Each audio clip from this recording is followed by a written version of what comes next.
이렇게 좋은 기회에 저를 초대해 주셔서 고맙습니다. 사실은 제가 어딘지는 모르고 유튜브에서 목사님 설교하시는 거랑 그다음에 여기에 우리 자유민주주의 많은 활동가들이 와서 증언하면서 열심히 들었습니다. 저에게도 또 이렇게 갑자기 인연이 돼서 불러주셔서 감사하게 생각드립니다. 저는 사실 이제 목사님께 말씀드렸습니다만 저는 연세대학교를 나왔습니다. 그리고 연세대학교에서 학생운동을 했습니다. 세층. 그리고 제가 연세대학교에 학생운동은 주로 공산주의 활동가들은 항상 언더가 있습니다. 지하.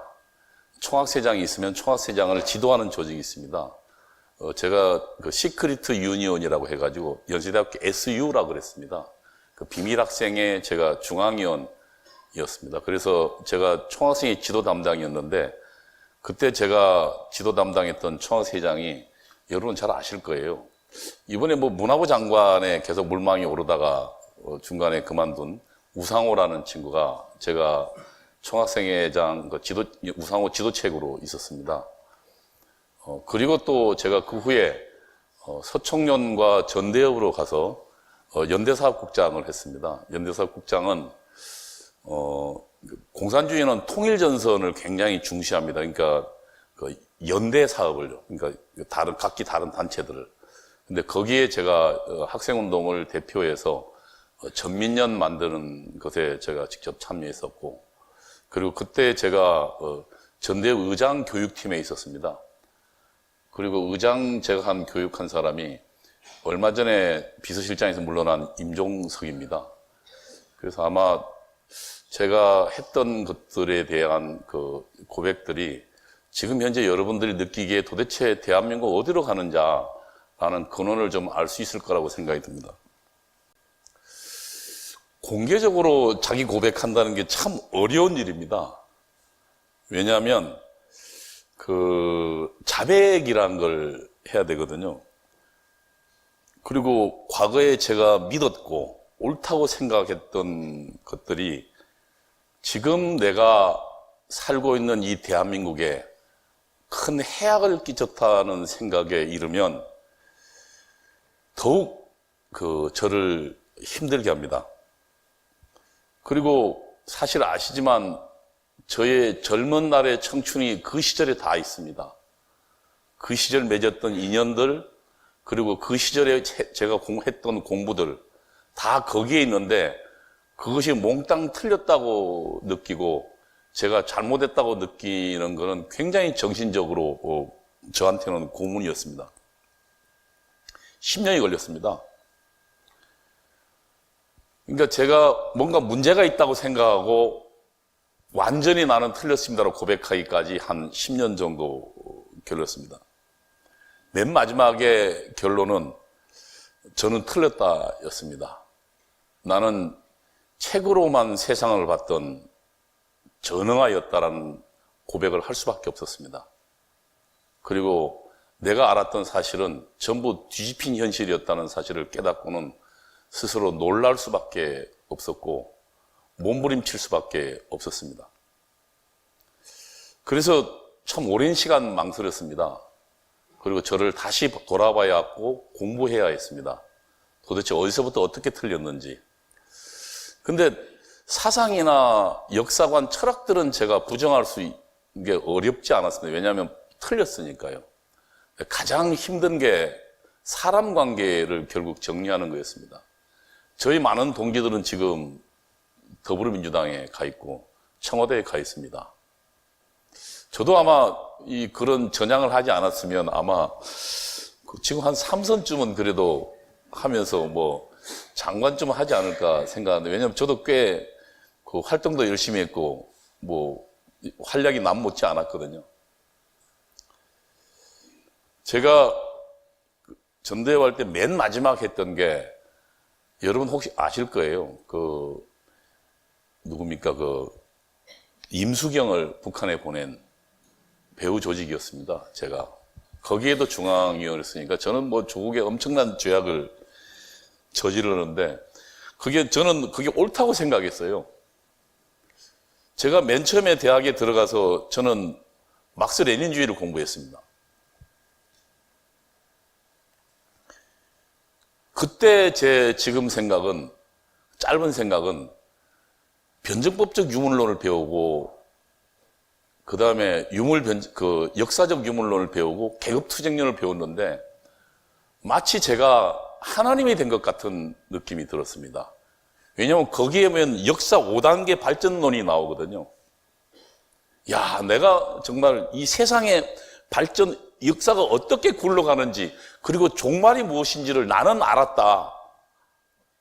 그래서 정말 선각자라는 생각이 들었습니다. 그 20대 저에게는 엄청난 충격이었습니다. 그리고 그 책에 보면 그 인류 역사 발전 법칙에 따른다면 행복한 나라, 천국이 우리 힘으로 이루어질 수 있다. 하나님 도움 없이. 라는 생각을 하게 되었습니다. 물론 그것이 나중에 지적 오만이었다는 건 한참 뒤에야 깨달았지만 어쨌거나 나는 이 세상의 비밀을 깨달은 사람이 되었습니다. 그리고 이 깨달음은 나는 전파해야 했습니다. 그게 뭐냐면 대중을 선전선동하는 겁니다. 그리고 나는 이 깨달음을 위해서 혁명하는 것은 옳다고 생각했습니다. 그리고 거기에 약간의 피를 흘리는 것은 역사 발전 법칙에서 있을 수 있는 일이라고 생각했습니다. 그리고 그 철학은 저에게 이렇게 이야기했습니다. 세상의 모든 죄는 너의 잘못에 나오는 것이 아니다. 계급의 잘못에서 나온다. 사회 구조에서 악이 나온다. 너는 그 사회 구조는 부수면 된다. 그건 또한 젊은 저에게는 마치 그 광야에서 그 악마가 이야기하는 속삭임인 것 같았습니다. 저를 죄에서 해방시켜 주는 겁니다. 아시지만 젊은 나이에 여러 가지 유혹이 많지 않습니까? 육체적 유혹도 있고 정신적 갈등도 있고 여러 가지 갈등 속에서 끊임없이 자기 성찰해 나가면서 반성해 나가면서 인격적 성숙해 나가는데 거기서 공산주의는 저에게 반성 안 해도 된다고 면죄부를 줬습니다. 왜? 죄는 그건 전부 지배자들이 만들어 놓은 잘못된 인식이고 죄는 구조에서 착취하는 구조에서 나온 거다. 이 구조를 깨면 우리가 평화로워지고 없어진다고 그렇게 가르쳤습니다. 저에게는 복음이었습니다. 더 이상 죄의 문제로, 저 개인적인 죄의 문제로 고민하고 갈등할 필요가 없어졌습니다. 오로지 민족 해방만 진행하고 인간 해방만 하면 된다는 생각을 하게 되었습니다.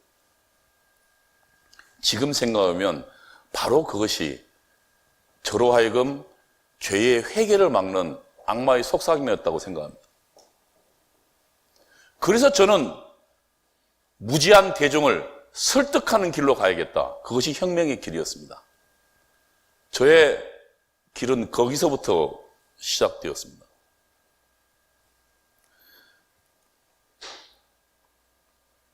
저는 원래 목사가 되려고 연세대학교 들어갔습니다. 이게 어떻게 이렇게 여기까지 갔는지 지금 생각해보면 참,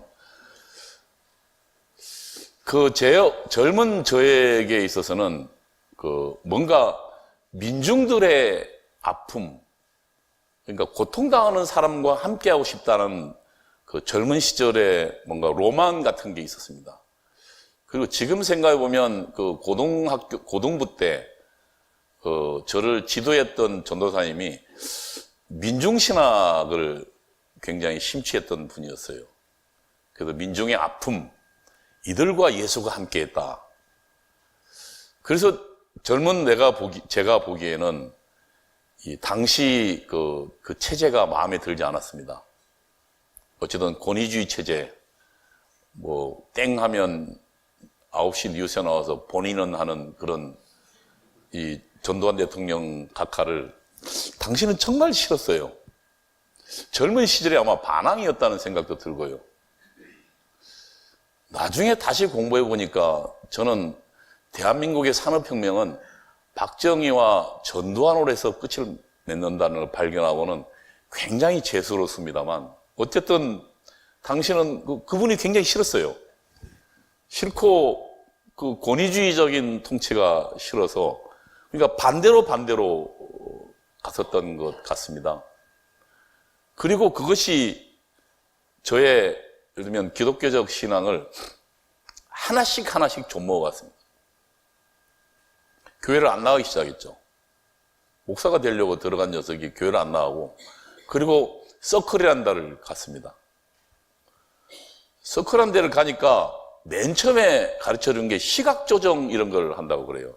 시각조정이란 이제까지 당신이 고등학교 때까지 배웠던 것을 새로 바꾼다는 거였습니다. 나중에 보니까 그 굉장히 프로그램이 다 있어요. 그 아주 정교한, 그러니까 그 1920년, 30년에 한국 공산주의 운동부터 시작된 매우 오래된 공산주의 운동의 맥락이 있었습니다. 그러니까 지금 한국의 공산주의 운동은 80년대 시작된 것이 아닙니다. 이미 1920몇 년도부터 그때부터 공산주의 운동이 시작됐고 1930년도에 굉장히 나름대로 활성화됐던 시기가 있었습니다. 굉장히 오래된 겁니다. 근데 어쨌든 그 시절부터 해왔던 그런 몇 가지, 그래서 가장 먼저 시작한 게 역사관이었어요.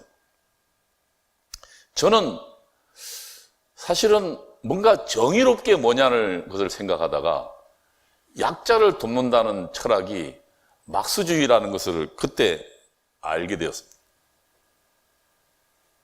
그래서 당시 그 서클에 들어가서 공부를 하기 시작했죠. 저도 굉장히 열심히 했습니다. 이걸 보시면 알 겁니다. 아마 그 해방 전후사의 인식이라는, 제가 맨 처음 들어가서 배웠던 책입니다. 저기에 송건화라는 친구들하고 그 다음에 한 열 몇 명이 여러 가지 글들을 모아놨습니다. 저는 거기서 깜짝 놀랐습니다. 이승만은 미국의 앞잡이였습니다. 이 책에 따르면. 그리고 죄송합니다. 이승만 박사님인데 내가 자꾸 강연 중이니까 약간 좀 말이 좀 격렬하도 양해해 주십시오. 이승만 박사는 미국의 앞잡이라고 배웠습니다. 저 책에서는.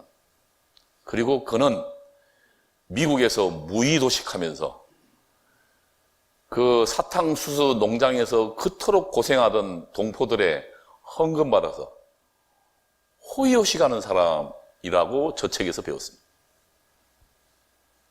그리고 또 박정희 대통령에 대해서도 배웠습니다. 박정희 대통령은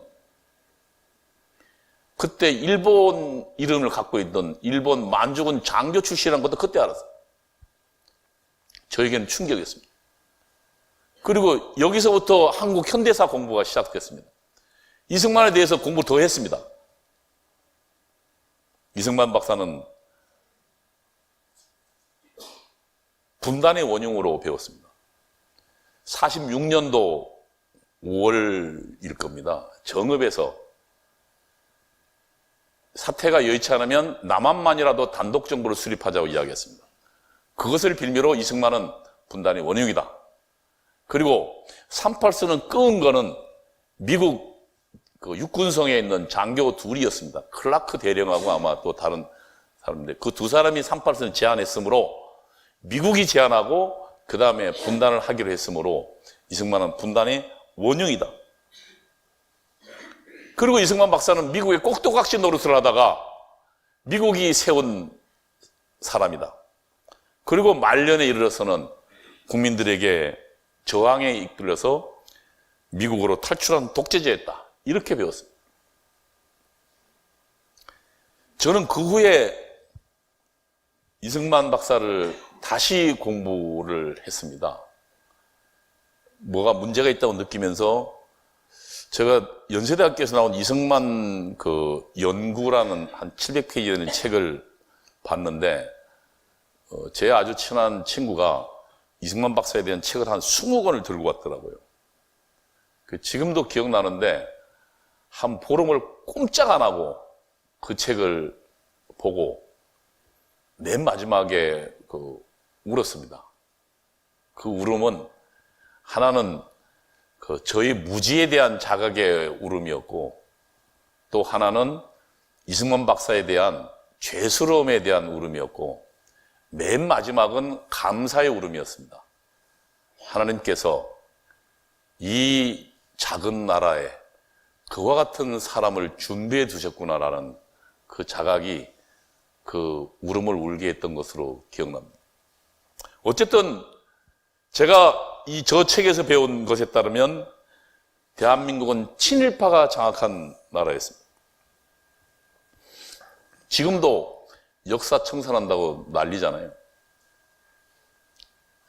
그런데 제가 그 이승만 박사를 공부하면서 가장 놀랐던 것 중에 하나가 1917년이 그 소련에서 그 공산주의 혁명이 일어납니다. 레닌이. 그 일어나고 난 다음에 당시에 거의 모든 서양의 지식계가 이 공산주의 혁명의 환상을 갖고 있었습니다. 아무도 그것이 어떤 형태로 진행될 것인지 예측하지 못했어요.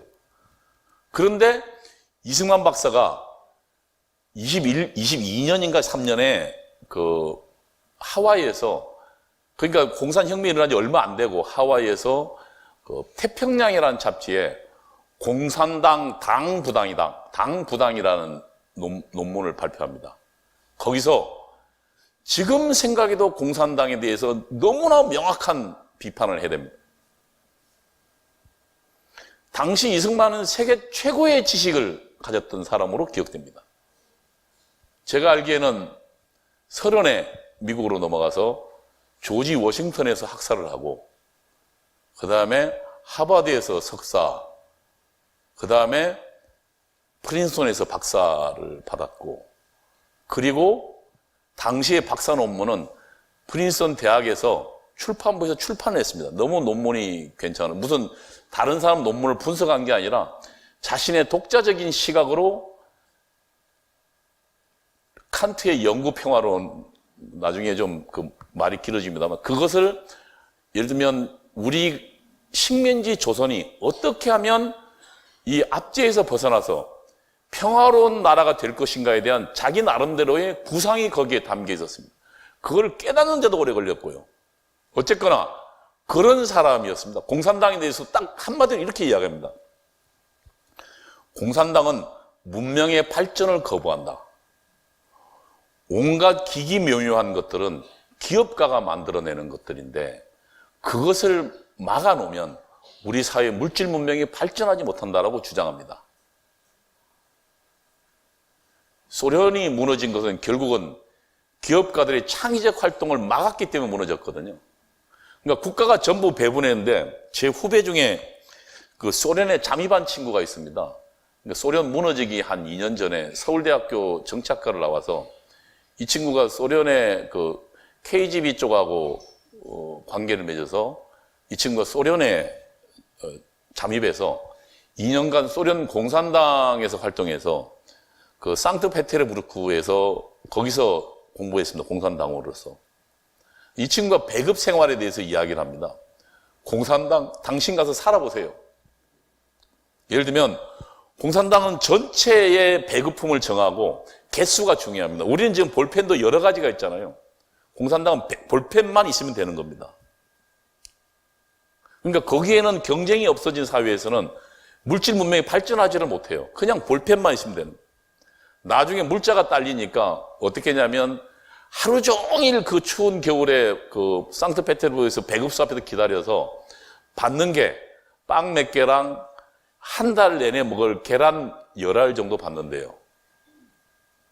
근데 이 친구가 그 계란 10알을 받아서 갖고 오다가 그 추운 겨울이니까 미끄러져가지고 왕창 다 깨었대요. 그래서 한 달 내내 먹어야 될 10알을 그 다 깨버렸으니까 거기에서 땅바닥에 쳐져 펑펑 울었다는 거예요. 공산주의가 좋아서 간 친구의 얘기입니다. 어쨌든 저는 책에서 대한민국은 있어서는 안 되는 나라라고 배웠습니다. 저와 똑같은 이야기를 한 대한민국 대통령이 있었습니다. 지금 돌아가셨지만 노무현 대통령. 그분께서 대한민국은 태어나지 말았어야 될 나라라고 말씀하셨잖아요. 이 양반이 가리늦게 저걸 배운 겁니다. 그러니까 노무현 대통령의 그 비사를 말씀드리면, 노무현 대통령이 원래는 상고를 나와서 양반 머리는 좋았죠. 그래서 변호사 시험에, 그러니까 합격해서 변호사가 되었습니다. 그 시점쯤에 부산에 있는 운동권을 만납니다. 그래서 이 양반이 이제 인권 변호사로 변신하려고 시도하고 있는 즈음에 이광재라는 친구가, 이광재 아시죠? 강원도지사 했던 친구가 학생운동을 그만두고 이제 노동운동으로 내려가기 위해서는 신분을 세탁을 해야 됩니다. 무슨냐면 그러니까 무슨 노동훈련원 같은 데 들어가서 거기서 기술 자격증, 물론 다른 이름으로요. 들어가서 기술 자격증을 따고 그걸 가지고 회사에 취직을 합니다. 근데 이 친구가 부산에 내려갔는데 그해 모집이 끝난 거예요. 그래서 1년 있다가 이제 거기에 들어가기로 하고 이 친구가 있던 곳이 노무현 변호사 사무실에서 있게 됐습니다. 그래서 제가 알기에는 노무현 변호사랑 1대1로 세미나를 한 것으로 저희들은 알고 있습니다. 그래서 그때 나이 가리늦게 배운 도둑질을 밤새운지 모른다고 이 해방전호사 인식을 이런 책 읽고는 이제 저와 제 20대와 똑같은 생각을 노무현 대통령께서 하신 겁니다. 그래서 대한민국은 태어나지 말았어야 할 나라고 정의가 실패하고 불의가 득세한 나라고 친일파가 득세한 나라는 그건 저 책에 나와 있는, 제가 배운 거를 저 친구가 배운 겁니다. 한국 경제사도 저희가 배운 게 있습니다. 지금 있는 사람이 박현채라는 사람입니다. 젊은 시절 빨치산이었습니다. 이 친구가 머리가 좋았던지, 이 친구라기보다 이제 돌아가셨으니까, 이 양반이 머리가 좋았던지 서울대학교에 나중에 교수로 들어갑니다. 거기서 본인이 써낸 게 지금 저기 하는 민족경제론이라는 책입니다. 그리고 김대중 대통령이 썼던 대중경제론, 본인이 경제 전문가라고 이야기했던 하버드 출판사에서도 출판했죠. 대중경제론의 저자로 알려져 있습니다. 박현채라는 사람이. 그래서 박현채라는 사람의 책을 공부했습니다. 거기에 따르면 대한민국은 원래 조선시대에 자본주의로 발전하고 있었는데 일제가 갑자기 오는 바람에 자본주의로 발전하지 못하고 식민지로 편입됐다. 이렇게 이야기를 했습니다. 그래서 수탈의 역사가 시작되었다고. 그 다음에 그 식민지 역사가 45년도에 다시 2기 식민지 역사가 되었다. 저 밑에 사진이 이 금성출판사 그 전에 있던 256페이지에 현대사 맨 첫 장에 나와 있는 사진입니다. 고등학생들 배우던 거예요. 저기에 나와 있는 밑에 설명이 보면 조선 청독부 건물에 일장기 내려지고 성적이 개항한 미군. 그리고 맨 앞에는 뭐라고 나오면 일장기가 내려진 자리에 성적이가 올라가다.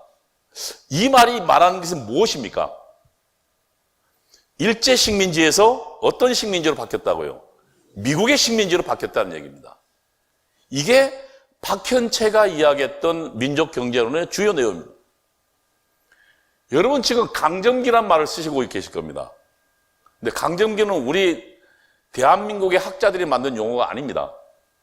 북한에서 만든 용어입니다. 강점기 1기, 2기가 있습니다. 강점기 1기는 일제강점기, 2기는 미제강점기. 그걸 통해서 지금 강조하고자 하는 건 뭡니까? 이 대한민국을 누가 지배하고 있다고요? 미국이 지배하고 있다는 걸 강조하기. 식민지라는 것을 강조하기 위해서입니다. 그래서 일제가 지배하던 것이 지금 미제 지배로 바뀌었다. 이것이 지금 그 책에 나온 여기 있습니다. 그 다음에 미군 사령관 포고문, 이게 지금 그 교과서에 있어요. 미군 사령관 포고문하고 스티커프 장군 포고문 두 개를 비교해보고 당신 감상을 써래요. 미군 사령관 포고는 이렇게 돼 있어요. 북이 산발조선 이남의 조선 영토와 조선 인민에 대한 통치의 모든 권한은 당분간 본관의 권한하에 시행한다. 어떻습니까? 굉장히 위압적으로 누가 번역했는지 굉장히 위압적으로 번역했습니다. 그런데 이 소련 관동군 소련 극동군 사령관의 그 포고문은 이렇게 되어 있습니다. 조선 인민들이여 기억하라. 행복은 여러분들의 수중에 달려 있다. 여러분은 자유와 독립을 찾았다. 이제 모든 것은 당신의 것이다. 이걸 본 고등학생들의 생각은 뭐라 그럴까요? 누가 점령군입니까? 소련입니까? 미국입니까? 미국입니다. 아시지만 미국은 한 번도 식민지 지배를 해본 적이 없는 나라입니다. 그 나라에 처음 진입한 필리핀하고 한국에 처음 진입해 온 것. 그래서 그 나라를 어떻게 해야 될지 몰랐어요. 소련은 1930년대부터 식민지 해방 투쟁을 지원하면서 공산주의 확대를 노렸던 아주 능수능란한 나라입니다. 그래서 포고문이 다른 거예요. 그런데 이거를 지금 우리 고등학생들이 보고 배운다면 당연히 소련이 우리의 조선의 편이고 미국은 조선의 점령자로 왔다 이렇게 이야기할 수 있어요. 제가 저렇게 배웠어요. 그러면은 저희 적은 누구입니까? 미국입니다. 제가 영어를 잘 못합니다. 대학 들어갈 때는 영어를 거의 다 맞은 것 같은데 대학 들어가서 제가 가장 많이 했던 게 이 어린아이가 있는데 좀 죄송합니다. 아메리카에 대한 불타는 적개심을 가지자. 그래서 영어는 절대 쓰면 안 되고 지금도 주사파인가 아닌가를 보려면 영어 못하는 놈들은 아마 주사파일 가능성이 높습니다. 멀쩡히 대학 나오고 영어 못하는 애들은. 근데 어쨌든 그 다음에 커피 안 좋아하는 놈들 그거 주사파들입니다. 그게 저희 대학 시절에 제가 배웠던 것들입니다. 미국은 분단의 원흉으로 배웠습니다. 38선을 제안한 건 미국이었습니다. 단독 정부를 구성한 것도 미국이었습니다. 그래서 미국의 하수인이었습니다. 이승만은. 근데 제가 나중에 공부해 보니까 그 뒤에도 얘기가 나옵니다만 저는 왜 소련이 이 38선 제안을 받아들였냐에 대한 여러 가지 학설이 있습니다. 왜냐하면 당시 그러니까 1945년도 8월 15일 전후에 미국은 1000km 밖에 있었습니다. 오키나와에서 강력한 일본군과 일본군의 강력한 저항에 막혀서 치열한 전투를 벌이고 있었어요. 8월 15일 근방에요. 그런데 소련은 이미 원산까지 들어와 있었습니다. 그러면은 소련이 그냥 내려오면 끝입니다. 그럼 우리는 사실 남한, 북한 할 거 없이 그냥 공산주의 나라가 될 뻔했어요. 이게 사실입니다. 그런데 소련이, 그러니까 미국의 육군성도 38도선을 제안하면서 소련이 받아들일 거라 생각하지 않았습니다. 당시 기록에 따르면요. 그런데 덜컥 받아들였어요. 근데 그 비밀은 나중에 풀립니다. 그리고 45년도 8월 달에 삼상회의가 열립니다.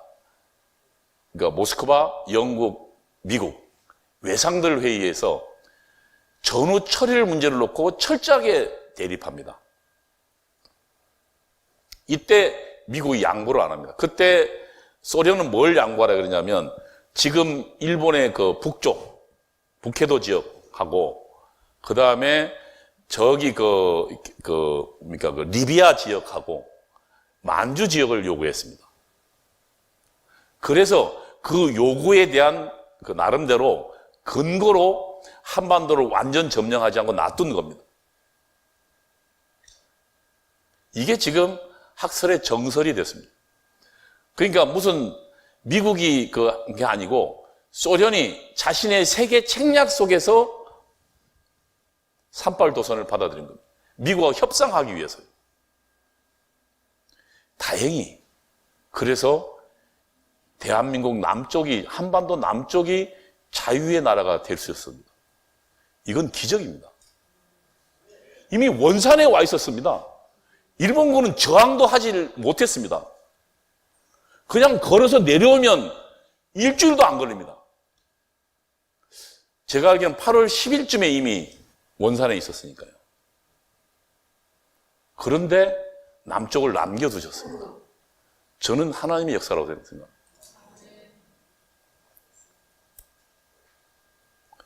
그리고 그 후에 다시 보니까 삼상회의가 박살나니까, 깨지니까 소련이 자기 요구가 일본의 그 미국에 의해서 거절당하니까 9월 20일 날, 그러니까 45년도 9월 20일 날 그 극동군 사령관한테 비밀 지령을 내립니다. 이거는 어떻게 해서 알게 됐냐면 그 소련이 무너졌지 않습니까? 그래서 거기에 기밀 문서가 해제됐습니다. 그것을 일본의 마이니치 신문이 그 기밀 문서 가운데 비밀 지령을 찾아냈습니다.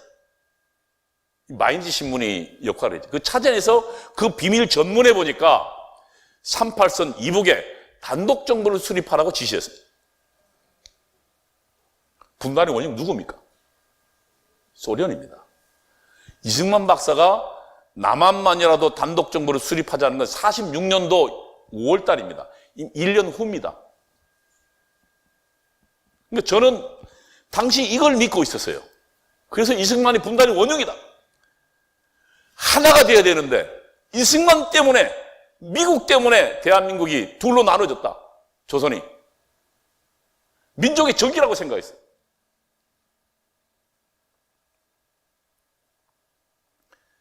그리고 그 나머지 결과는 그 책에 배운 제가 결과에 따르면 대한민국은 아까 하나는 식민지라 그랬죠. 그러니까 우선 식민지 누가 뽑아갑니까? 미국이 우선 쫙 착취해가고 그 다음에 식민지에 기생하는 자본가들이 착취하는 이중 착취의 사회다. 그래서 대한민국 민중은 결국은 점점 악화될 수밖에 없었다. 라는 것이 제가 책에서 배운 거였습니다.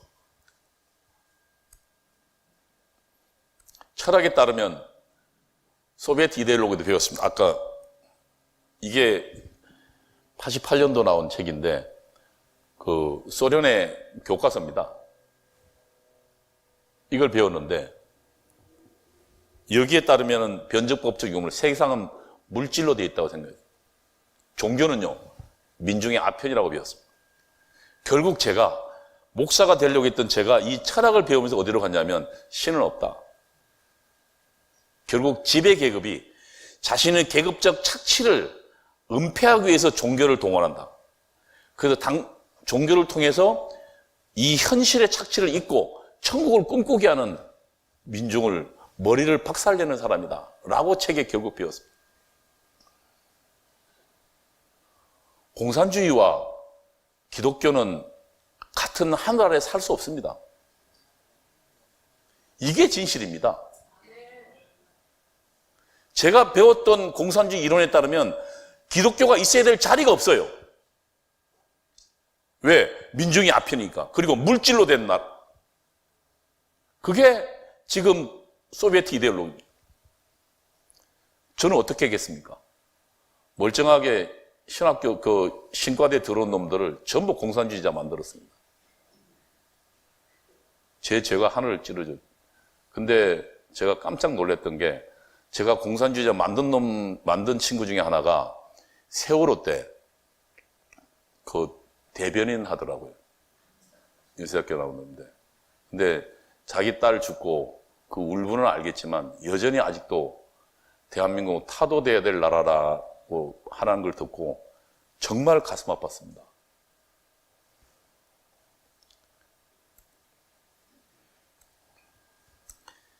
제가 여기를 통해서 결국 주치사상까지 갔습니다. 그런데 계급투쟁론 하나만 말씀드리면 우리 인간이 아시지만 가장 악랄한 존재 중에 하나가 인간입니다. 짐승들은 그날 먹을 게 있으면 더 이상 사냥하지 않습니다. 그러나 우리는 그날 먹을 거 있어도 끊임없이 축적합니다. 천년 만년을 위해서도 축적합니다. 그리고 횡폭하고 머리가 좋습니다. 그러면 그 인간들이 평화롭게 살려면 어떻게 해야 되겠습니까? 사람들이 평화롭게 살려는 노력들이 하나님의 법칙에 들어가 있습니다. 거짓말을 하지 말고, 또 이웃 것을 탐하지 말고, 그 다음에 우리 도덕 속에 있습니다. 어른을 공경해라. 내가 적의가 없다는 걸 표시하고, 그리고 눈 딱 째려보지 말고, 어른들을 볼 때 째려보면 당돌해 보이잖아요. 그럼 때리니까 서로 싸우잖아요. 째려보지 말고 눈 깔아. 눈을 좀 약간 내려서 상대방을 쳐다보면 내가 적이 없다는 걸 보여주니까요. 그게 우리의 종교와, 그러니까 우리의 신앙과 도덕이나 예의 이런 것에는 뭐가 깔려있냐면 그 속에 우리 인간이, 횡폭한 인간이 평화롭게 살려고 하는 노력이 거기에 있습니다. 그런데 계급투쟁론은 그걸 부정합니다. 그리고 인간 가장 저 깊숙이 있는 증오심을 끄집어냅니다. 그 증오심을 동력으로 삼습니다. 제가 아까 미제에 대한 철저한 적개심으로, 공산주의가 악마적 사상이라는 것은 계급투쟁론을 통해서 인간의 증오심을 발동시키기 때문입니다. 우리가 끊임없이 노력해왔던, 우리가 어릴 때부터 부모님께 배우고 하면서 우리 속에 있는 이런 악마적 존재를 하나님의 도우심으로 억누려 놨는데 이걸 다시 끄집어 올리는 거예요. 말이 자꾸 엽기로 새는데 주체사상을 공부했습니다. 저는 김일성이 썼다는 주체사상이 대하는 논문을 아주 외웠습니다. 맨 마지막에 하나가 걸렸어요. 인민대중의 가장 그는 수령이 체현하고 있다. 나중에 제가 주체사상에서 다시 좀 이야기할 텐데, 거기서 걸렸지만 막 넘어가기로 했어요. 그 다음에 혁명론도 제가 배웠어요. 북한의 단파 라디오 들었습니다. 그러니까 북한 방송을 당시는 구국의 소리 방송이라는 북한 대남 선전 방송이 있었습니다. 이거를 저희 연세대학교에는 5개 팀이 있어요. 주로 여학생들, 타이프 잘 치는 여학생들로. 밤새도록 청취해서 그거를 타이프를 쳐서 복사본을 만들었습니다. 그래서 그거를 대학교에 뿌렸어요. 직접 한 겁니다, 제가. 그리고 거기에는 투쟁론이 나옵니다. 어떻게 투쟁해라. 그 투쟁론을 가지고 투쟁하기로 했습니다. 그리고 저희들은 위대한 김일성 수령에 대한 전사로 살기로 결심했습니다. 근데 그 결심했던 친구가 지금 대한민국 청와대를 장악하고 있습니다. 그리고 여당을 장악하고 있습니다. 저는 그 친구들이 지금 대한민국이 국민들이 주는 세금으로 살면서 과거의 생각이 바뀌었는지 묻고 싶어요. 근데 아직까지도 한 번도 거기에 대한 답하지 않습니다.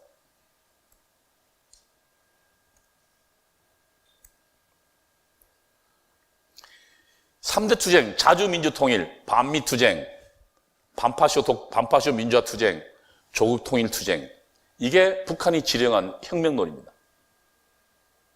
이인영이 2004년도 초선 국회의원 때 인터뷰한 걸 보면, 이인영이라는 국회의원이 있습니다. 지금 전대협 1기 의장 출신이죠.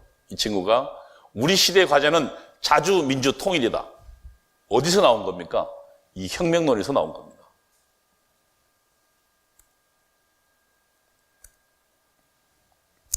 저는 그래서 결국은 맨 앞장서까지 갔었습니다.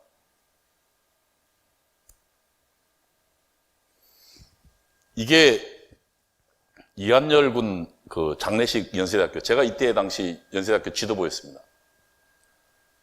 그리고 이한열 죽음을 비롯해서 명동성당으로 진출했죠.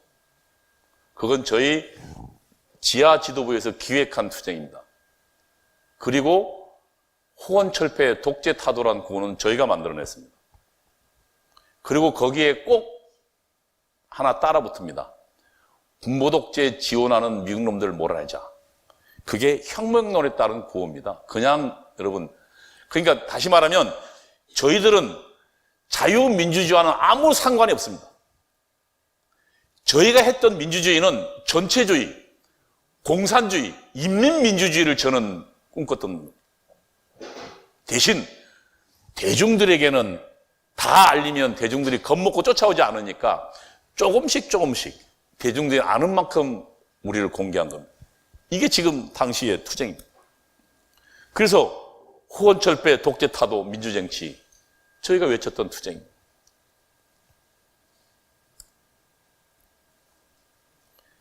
밑에 임수경 저 친구 나오네요. 전대협을 발족시키고 저희가 임수경까지 한, 저는 조통그룹의 멤버였는데요.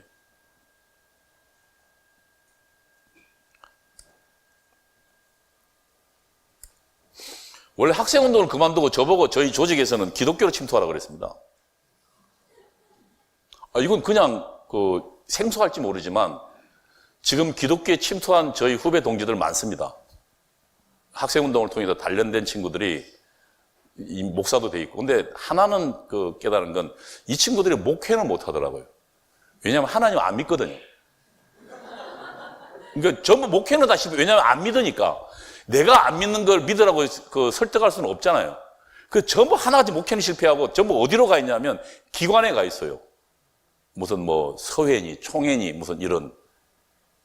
지금 아시지만 KNCC가 지금 왼쪽으로 기울어져 있잖아요. 다 그쪽 출신들이 장악했기 때문인데. 어쨌든 저보고도 그거 가라 했는데, 가보니까 장신대에서 제가 아는 후배가 투쟁을 지휘하고 있어서 해필이면 그때 시험을 못 봤어요. 저 시험 봤으면 아마 지금 장로회 신학대학 들어가서 저도 아마 원시 목사가 돼 있었을 겁니다. 물론 빨갱이 목사로요. 근데 그때 제가 하나님이 막으신 거죠. 그 친구들 막아가지고 시험을 못 봤는데, 그래서 그해 처음으로 장신대에서 학부 성적까지 뽑았어요. 근데 아시지만 제가 1학년 1학기 말고는 수업에 들어가 본 적이 한 번도 없거든요. 그래서 0점대 기적적 방어율이었는데, 제가 졸업한 건 정말로 여러 가지 비화들이 많은데, 제 부인은 그 내용을 아니까, 연대 후배니까, 저 같은 불행한 대학생이 다시는 나오면 안 된다. 공부 안 하고 비리로, 로비로 학점 땄으니까요. 어쨌든 그래서 0점대 방어니까 당연히 떨어졌죠. 그래서 못 가고, 그리고 제가 어쨌든 먹고는 살아야 되니까, 그래서 학원을 하기 시작했습니다. 근데 그때 제가 사람들을 보니까요, 굉장히 희망이 차 있어요. 제가 책에서 배운 바에 따르면은 식민지에다가 자본가의 계급적 착취를 받기 때문에 허덕여야 되는데 그렇지 않아요. 야, 이게 도대체 어떻게 된 거냐? 아니, 혁명을 하려면, 혁명이 아까 뭐랬어요? 증오를 조직한다 그랬잖아요. 그러니까 상대방이랑 불평불만을 조직해 혁명이 되거든요. 근데 이 사람은 지금 혁명을 내가 생각하고 있는데 이분들이 나이스하게 살고 계신 거예요. 야, 이거 뭐가 어떻게 된 거냐? 큰일 났다. 그렇게 생각한 시점쯤에 소련이 무너졌습니다.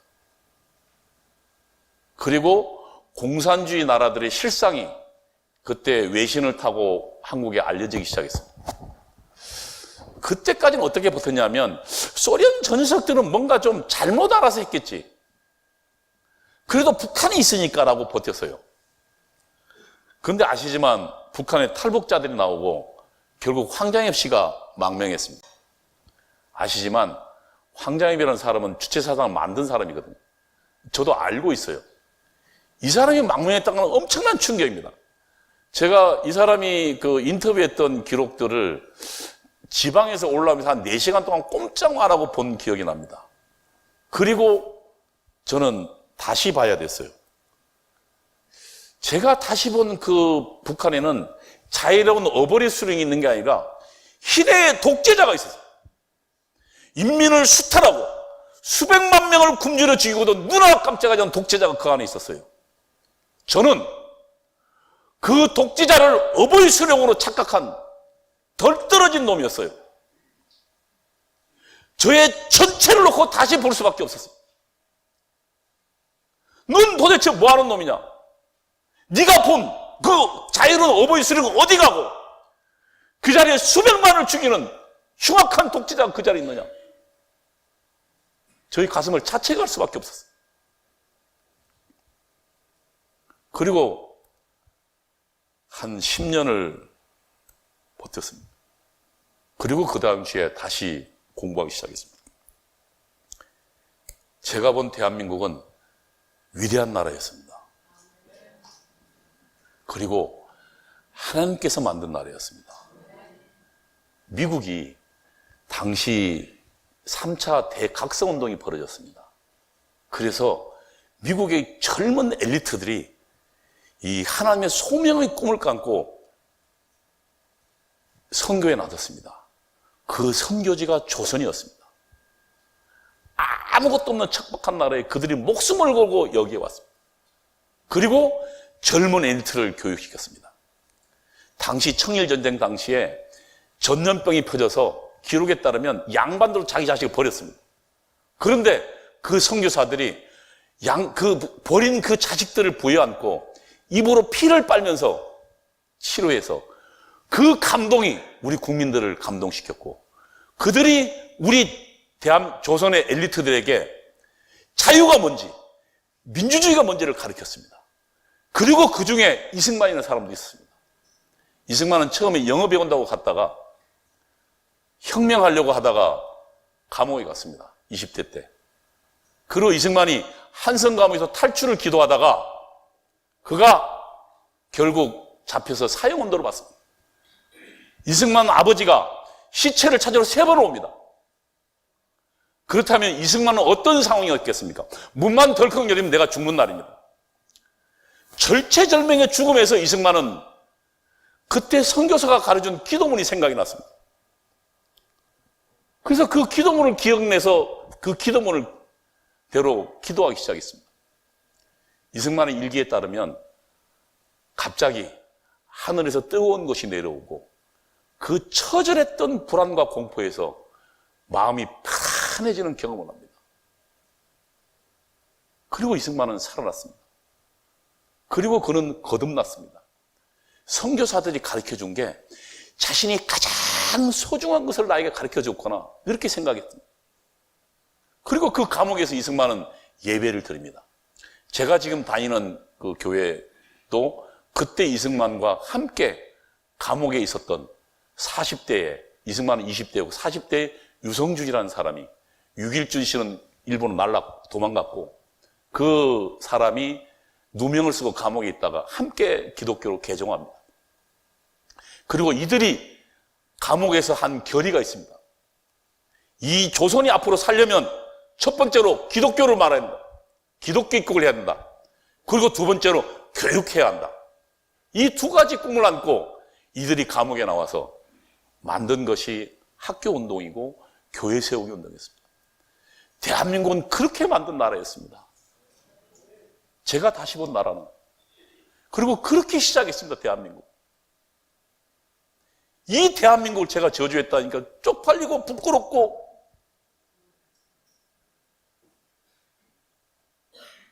저는 하나님께서 이 대한민국을 준비해 주셨다고 생각합니다. 그런데 저희는 그동안 저희의 작은 성취에 잊어버린 게 있었습니다. 무엇을요? 남겨둔 동포들에 대한, 평양과 원산은 기독교 성지였습니다. 거기에 지금 적그리스도의 성지가 되어 있는데 우리는 그들을 잃어버렸습니다. 그리고 우리 작은 성취에 우리는 교만했습니다.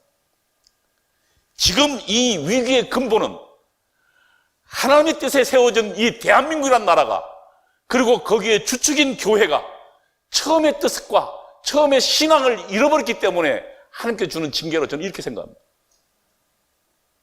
회개운동이 필요한 이유라고 생각합니다. 저를 포함해서 제가 깨달은 대한민국은 정말 소중한 나라였습니다. 세계 최빈국에서 세계 인류의 무역국이 되었고, 그리고 오늘날 민주주의 또한 발전된 나라였습니다. 저는 이 대한민국에 돌 하나 놓은 것이 없고 불평만 했었는데, 제가 드린 사명은 아직도 이런 잘못된 인식에 깨어있는 친구들을 바꾸는 것이고, 그리고 또 그런 이들의 영향력에서 벗어나게 하려면 그 사실을 폭로하는 거라고 생각했습니다. 사실은 아시지만 저도 이제 좀 나이가 먹었는데 매일 잘못했다 고백하면 굉장히 어렵습니다. 정신적으로도 스트레스고요. 그리고 이것도 제 아들도 볼 거 아닙니까? 예? 저 젊었을 때 저 무슨 생각까지 저랬냐고 할 거 아닙니까? 쪽팔리고 자존심 상합니다. 그러나 이건 제 의무라고 생각해서 다시금 이 자리에 선 것 같습니다. 구체적으로 그러면 지금 종북 주사파가 누군가에 대한 얘기를 좀 해보겠습니다. 아시지만 지금 이 청와대를 누가 장악하고 있습니까? 지금 뭐 임종석 나왔지만 청와대는 주사파 출신이 다 들어가 있습니다. 운동권 출신들이.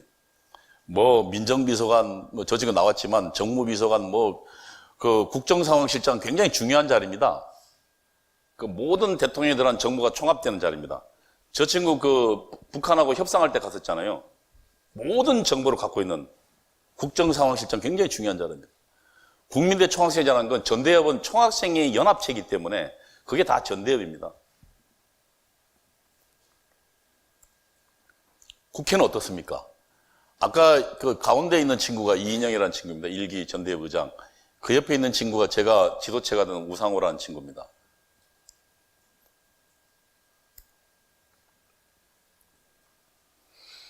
제가 고백하면서 말씀드렸습니다만 80년대 학생운동은 민주화운동이 아니다 라고 분명히 말씀드릴 수 있습니다. 제가 학생운동을 그만두고 몇 년도입니까? 2004년도인가요? 그 노무현 시절에, 노무현 대통령 시절에 그 국회에 와서 좀 증언하라고 그러더라고요. 그래서 제가 나갔습니다. 나가서 증언했죠. 당신 민주화 운동 했습니까? 아닙니다. 전 사회주의 혁명 운동 했습니다. 그러니까 거기 있던 친구들 나가버리더라고요. 걔들도 알거든요. 저희는 한 번도 민주화 운동 해본 적이 없습니다. 저는 대한민국 갖고는 이런 리버럴 데모크라시, 자유민주주의에 일정도 관심이 없었습니다. 폭력으로 타도하고 그리고 이 대한민국을 전복해서 북한 같은 나라를 만들어야겠다는 생각을 했어요. 그래서 한 번도 저는 민주화운동 해본 적이 없다. 이게 사실입니다. 민주화운동 세력 아닙니다. 그러나 민주주의에는 두 가지가 있습니다. 그러니까 근대로 넘어오면서 민주주의는 다수의 지배를 말합니다. 다수의 지배는 두 가지 방식. 하나는 리버럴 데모크라시, 지금 말하는 자유민주주의. 하나는 전체주의입니다. 토탈리테리아니즘. 그러니까 이 두 가지 방식이 오늘날 세계를 갈라놨습니다. 그래서 민주주의라고 하면 그들도 맞습니다. 전체주의도 민주주의 한 방식일 뿐입니다. 근데 거기는 데모스, 대중을 체현했다고 자임하는 수령이 있을 뿐입니다. 그 수령의 뜻에 일사불란에 가는 사회. 물론 거기에는 그들도 맨 처음에는 다수결로 뽑죠. 하나를 수령을 뽑고 당을 뽑죠. 그리고 하나를 정하고 그것이 일사불란하게 역으로 강조하는 사회. 그거랑 우리가 이야기하는 다원주의 입각한, 나도 상대방도 서로 진리를 가지고 있다고 생각하는 그런 다원주의 입각한 사회와는 완전히 다른 사회입니다. 그래서 지금 문재인 정부 들어서서 교과서에서 자꾸 자유 뺄라 그러잖아요. 왜 그럽니까? 거기에는 명확한 것이 있습니다. 인민민주주의를 포함하기 위해서입니다. 이걸 정확하게 우리 성도 여러분께서 아시는 80년대 학생운동 하나도 실체가 없는 거 없습니다. 저희들 옛날에 이런 공안 기록 가지고 공부했습니다. 주사파 탄생에 대해서는 좀 말씀을 드리면, 학생운동에 예를 들면 공산주의를 80년대부터 본격적으로 막스 레닌주의를 본격적으로 가지고 들어옵니다. 당시 80년대 전에 70년대의 기독교 운동은 일종의 낭만적인 운동, 그 다음에 권위주의에 저항하는 정도의, 예를 들면 종로 5가에서 목사님들 했던 운동은 그 정도의 운동입니다. 그래서 우리 운동권에서는 그것을 시민민주주의 운동이라고 이제 절하하는데, 어쨌든 그런 게 80년대에 광주로 넘어오면서 본격적으로 막설에 이제 공산주의를 운동론으로 수입하고 혁명론을 수입합니다. 그러다가 80년대 중반쯤 지나서 이 노선투쟁을 벌입니다. 그러다 일부가, 김영환이라는 그룹이, 일부가 단죄사상 연구하는 친구들이 이 북한으로부터 주체의 혁명론을 수입합니다. 단파 라디오를 듣고. 그리고 그들이 주체 사상을 받아들입니다. 그리고 북한의 혁명론을 받아들입니다. 그것이 86년도에 기억날지 모르지만 김세진, 이재호가 서울대학교 관악 사거리에서 분신 자살합니다. 그러면서 아주 충격적인 구호를 던집니다. 미제 용병 입소교육 철폐. 당시 그 대학가에는 그러니까 군대에 대학 들어오면 일주일인가 입소 교육이 있었거든요. 그것을 미제 용병 교육이라고. 아까 제가 설명드렸지만 북한의 혁명론에 따르면 대한민국 미국의 식민지였다 그랬지 않습니까? 미제 용병이라고. 그렇게 이야기하고 그 친구들이 분신해서 죽습니다.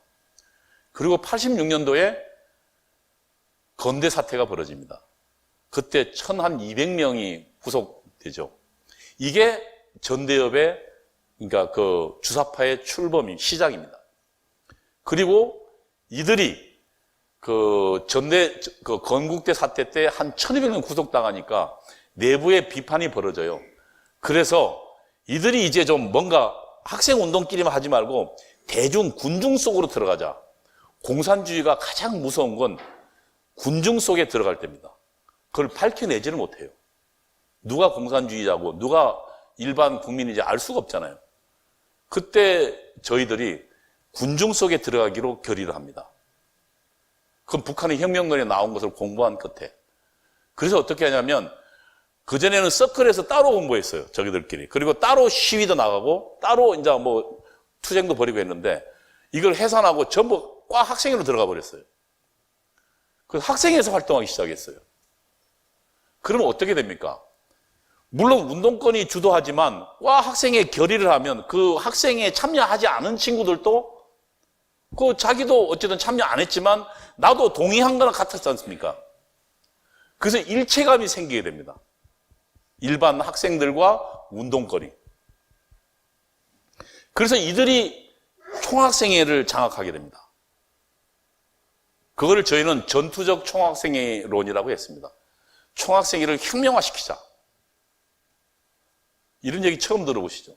저희는 다 아는 얘기입니다.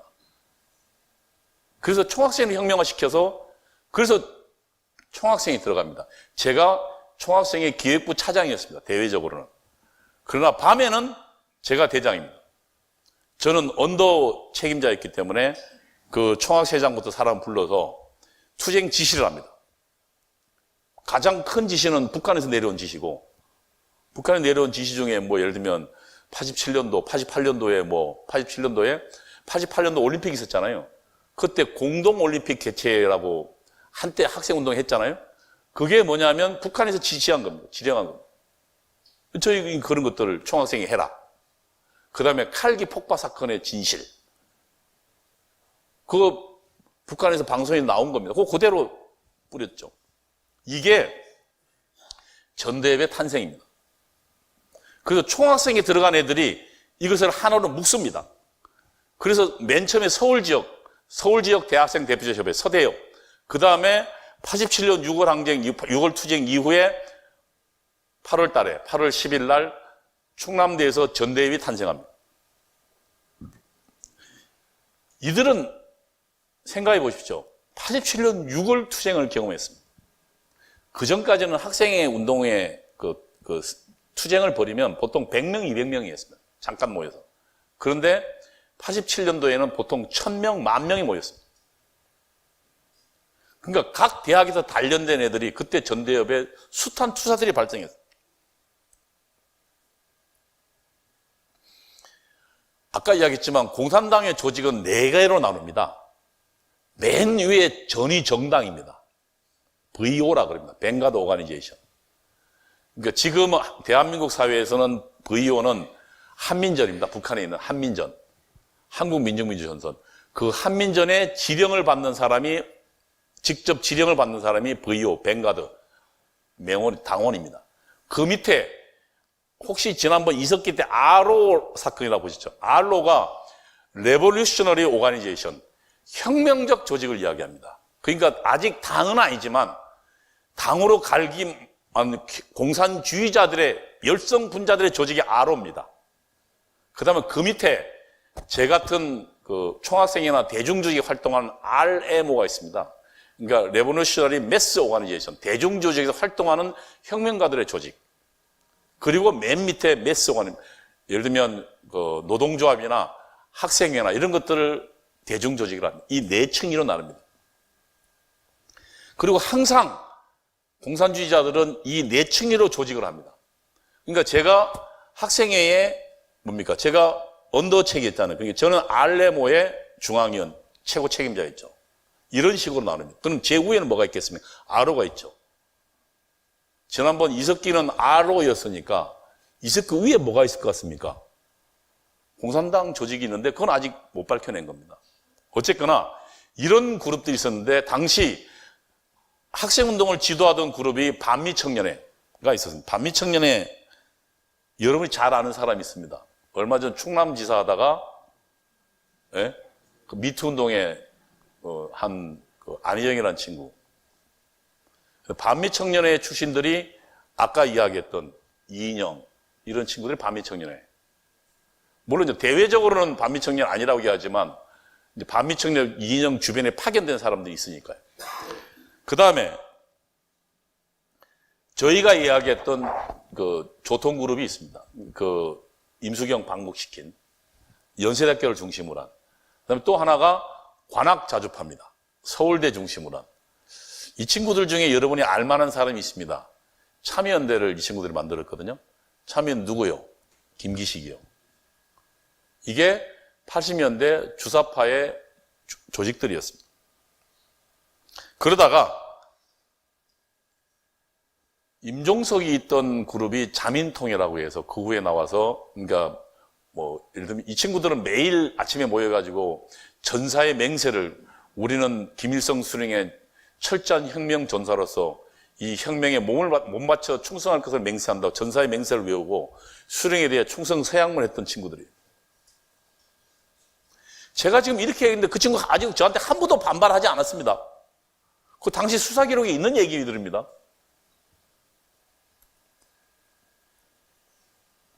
북한의 주체사상, 그러니까 주사파의 핵심 내용은 뭐냐면 북한의 주체사상을 수용한 겁니다. 이 북한에서 만든 거니까요. 그 다음에 주체의 혁명론, 민족해방, 인민민주주의 혁명론을 수용했습니다. 세 번째가 북한이 우리의 지도부라는 걸 승인했습니다. 이게 주사파 학생운동 특징입니다. 그래서 80년대의 그 전대협의 신년사 문건들을 보면 북한의 한민전 방송과 비교하면 똑같습니다. 왜요? 한민전 방송 듣고 그 다음에 그거를 우리 용어로 슬쩍 바꿨기 때문에 내용은 똑같습니다. 그게 80년 학생운동 주사파입니다. 그래서 세칭 NL이라는 이유는 그 혁명론에 따르면 민족해방, 그러니까 National Liberation. 그래서 앞에 NL, 그래서 NL이라고 그럽니다. 세칭자 그 조국이라는 그 지금 그 민정수석, 저 친구는 PD 출신입니다. 그 산호맹이라고 사회주의 노동해방 동맹 이래가지고 산호맹 출신인데 이 친구는 나중에 주사파로 전향한 친구입니다. 그 후에 89년도에 그 북한의 간첩이 접선합니다. 그래서 민족민주혁명당을 만듭니다. 그 윤택님이라는 북한의 간첩이 김영환으로 접촉해서 김영환을 북한으로 데리고 갑니다. 그래서 거기서 현지 입당시키고 그리고 만든 게 민족민주혁명당입니다. 민족민주혁명당에 우리가 잘 아는 사람이 있습니다. 누구죠? 이석기입니다. 민족민주혁명당의 경기 남부 책임자입니다. 민족민주혁명당에는 몇 가지가 있습니다. 하나는 영남위원회가 있고 영남위원회 책임자는 나중에 밝혀졌지만 울산에서 국회의원 하던 김창현이라는 친구입니다. 나중에 그 부인도 국회의원 했죠. 그 다음에 전북위원회, 그 다음에 경기남부위원회, 이 세 개 위원회가 있어요. 이석기는 그 출신. 근데 여기에 수괴했던 김용환은 나중에 전향을 합니다. 그런데 하용욱이라는 친구와 이 친구가 전향을 하지 않아요. 그리고 이 친구들이 이 뒤에 있는 이석기 옆에 있는 친구가 하용욱이라는 친구입니다. 저 친구들이 전향을 하지 않고 남아서 새로 민족민주혁명당을 구성합니다. 그리고 북한에 간첩하고 다시 접선해요. 이게 민족민주혁명당이고 이석기 그룹입니다. 이석기 그룹이 만약에 좀 더 장성해서 이들이 권력을 잡았다면 어떻게 될 뻔했습니까? 대한민국은 그냥 피 흘리지 않고 적화될 뻔했습니다. 그런데 다행히 이 박근혜 정부 때 이들을 해산시켰습니다. 그런데 그때 잘못한 게 있습니다. 뭐냐면 독일 같은 경우에는 공산당 해산하고 한 5만 명을 전부 깡그리 수사했습니다. 그 전부 재판에 올렸어요. 우리는 그 일을 안 했습니다. 그대로 내버려 뒀어요. 그러다 보니까 걔들만 국회의원만 그만두고 걔들 세력은 아직도 잔존이 그대로 있습니다. 그들이 결국은 나중에 대통령을 미친 사람을 만들지 않습니까?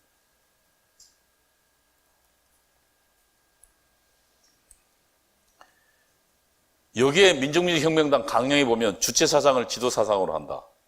그 다음에 뭐 이런 내용들이 있습니다.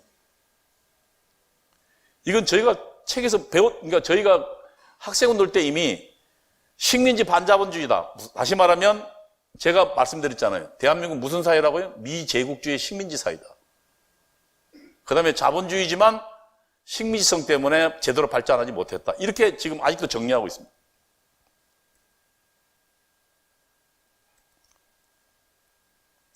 북한의 주체사상을 잠깐 보겠습니다. 사람의 모든 것을 모든 주임이 결정한다. 이건 뭐 굉장히 저는 이 말 받고 뿅 갔습니다.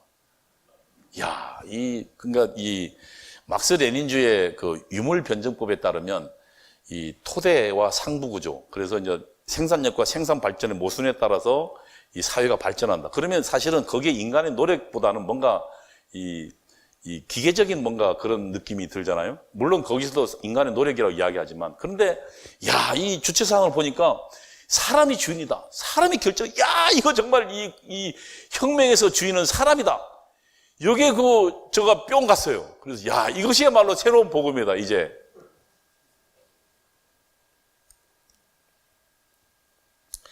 그래서 인류 역사는 인민 대중의 자주성을 위한 투쟁의 역사다. 이렇게 배웠어요. 그런데 여기서 이제 좀 더 들어가면 무슨 얘기가 나오냐면, 인간은 자주적인 존재인데 여러 가지 사회적 제약 때문에 자신의 자주성을 발현하고 있지 못하다. 그래서 그 인간은 어떻게 되냐? 지도받아야 된다. 누구한테? 당한테. 그 다음에 최종적으로 누구한테? 수령한테. 그 다음에 혁명적 수령과는 어디까지 더 나가냐면 사회 정치적 생명론까지 나갑니다. 인간은 삶은 유한하다. 인간의 생명에는 두 가지가 있다. 하나는 생물학적 생명과 사회 정치적 생명이 있는데, 생물학적 생명은 아시지만 50년에서 100년 우린 유한하다. 그러나 사회 정치적 생명은 영원하다. 이게 뭔가 어디서 많이 본 것 같지 않아요? 기독교에서 많이 따왔어요. 그러니까 김일성이 아버지 김형직이, 그리고 그 김일성의 어머니 강반석이 평양의 유명한 장로님의 딸이었거든요. 기독교 변종인 거예요. 그래서 지금 김일성 수령 동상이 있는 곳이 평양의 최초의 교회가 섰던 곳입니다. 김일성은 아는 거예요. 그래서 이렇게 사회정책 생명, 그건 누구에게 주느냐? 수령이 준다. 그래서 어버이 수령이 나옵니다. 나는 유한하지만 내 사회 정치적 생명은 영원한데 그 영원한 생명을 누가 주냐면 수령이 주니까. 그래서 그 북한에서 온 그 응원단 애들이 그 누굽니까? 김정일 사진이 땅에 떨어지고 펑펑 울잖아요. 그건 그들의 진심이에요. 그들의 배운. 왜냐하면 내 생명을 준, 그러니까 육체적 생명보다 훨씬 소중한 이 영혼을 준 아버지에 대한 헌신을 이야기해요. 여기에 나가면서 저는 여기에서부터는 저도 좀 삐끗하겠습니다. 야, 이건 좀 너무 나간 거 아니냐? 근데 이제 저는 어떻게 이해했냐면, 뭔가 투쟁을 벌이려니까 하나로 뭉쳐야 된다. 그래서 아마 이해를 했는데, 나중에 생각해보니까 정말 제가 미쳐도 완전히 미쳤더라고요.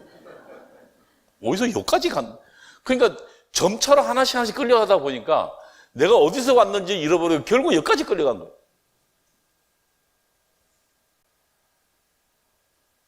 이거를 좀 하나, 지금 현재 왜 이러고 있는지를 좀 하나 배워야 됩니다. 지금 그 식민지 반자본주의 사회라고 이야기하는 것은 지금 우리 대한민국은 식민지 사회라는 얘기입니다. 그러면은 가장 중요한 게 뭐겠습니까? 식민지라면 식민지에서 벗어나는 게 가장 중요하죠. 그럼 가장 큰 적이 누굽니까? 미국입니다. 그래서 모든 투쟁을 미국으로 돌려라. 이게 북한이 제시하는 혁명론에 있는 얘기입니다. 여러분, 이명박 정부 때 광우병 사태가 일어났습니다. 그때 한미 FTA가 벌어졌죠. 그때 저 좌익 친구들은 FTA가 벌어지면 뭐라고 선동했습니까? 우리 대한민국 경제는 망칠 거다. 그런데 아시지만 얼마 전에 트럼프 대통령이 뭐라 그랬어요? 1년에 250조 정도가 걔들이 지금 미국이 손해보고 있다 그러잖아요. 이건 아무도 설명 안 해요. 그리고 그 후에 쇠고기 수입 협상이 있는데 뭐라고 했습니까? 우리 동양인에는 광우병에 이 약한 인자가 있어서 조금만 먹어도 어떻게 돼요? 뇌가 송송하고 구멍 탁 나서 죽는다. 그래서 어린애들이 엉엉 울었잖아요. 광우원 나와서 저 살려달라고요. 그래서 1년을 아주 그냥 난리가 났었죠. 물론 지금도 지금 그때 미국 소고기 먹으면 광우병 나서 죽는다는 놈들이 미국 가서 소고기만 잘 드시더라고요. 그런데 그러면 국민의 건강을 그렇게 아끼는 사람 같으면 얼마 전에 멜라닌 색소 때문에 중국이 난리가 났잖아요. 중국에서 멜라닌색 우리가 암을 유발하는 게 들어오고 중국이 음식물에 별걸 넣어서 그러면 국민의 건강을 그렇게 생긴 친구들 같으면 당연히 시위도 뭘 해야 됩니까? 반중 시위 해야죠. 예? 그리고 중국놈들은 몰아나자고 해야 되는데 한마디도 없잖아요. 왜요? 그건 전략이 없기 때문에요. 그러니까 미국과 관련된 거는 전부 하나씩 다 걸어서 그 다음에 또 미선이 효순이 사건이 벌어졌습니다. 여러분 아시지만 어린 중학생이 길을 가다가 장갑차에 치여 죽은 끔찍한 사건입니다. 그리고 굉장히 가슴 아픈 사건입니다. 그 청춘이 꽃도매 포배고. 그러나 엄밀하게 이야기하면 그건 살인이 아니잖아요. 교통사고입니다. 만약에 살인이려면 그 미선이 효순이가 그 시간에 하교한다는 걸 알고 이 가서 기다리고 다 치워야 됩니다. 그렇지 않잖아요. 장갑차라는 게 이게 시야가 협소합니다. 그래서 코너링 하면서 그 두 여학생을 못 본 겁니다. 그런데 그 사건 벌어지면 뭐라고 했습니까? 미선이 효순이 살해한 미국 노조 몰아내자고 했었습니다. 이게 어디 나온 얘기라고요? 이 혁명론에 나온 얘기입니다. 모든 투쟁을 미제국주의하게. 미국과 관련된 건 조금만 있으면 반미 투쟁 벌이잖아요. 왜요? 그게 이 친구들이 북한의 혁명론에 끝까지 입각하고 있다는 증거입니다.